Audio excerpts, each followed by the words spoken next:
Peperangan Rusia dan Ukraina di beberapa wilayah tempur masih terus berlangsung, salah satunya di wilayah Chasiv. Terbukti dalam sebuah rekaman yang ramai beredar di media sosial Telegram pada Jumat 13 Desember 2024.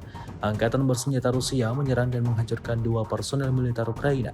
Pasukan Ukraina yang ditargetkan terluka parah setelah mendapatkan serangan mematikan dari kuat Captain Rusia. Meski begitu, mereka masih bisa merangkak ke posisi mereka, sehingga membuat mereka menyerah.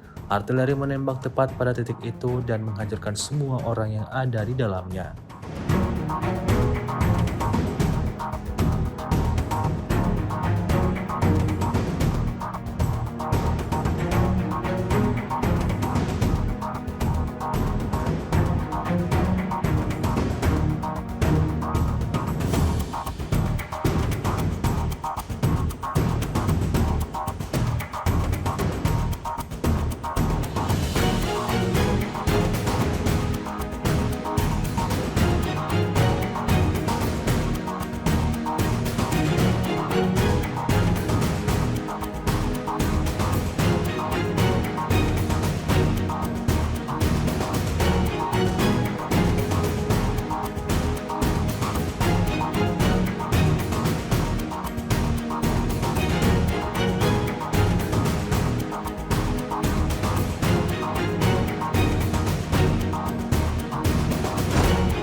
Download Tribun X sekarang, menghadirkan lokal menjadi Indonesia.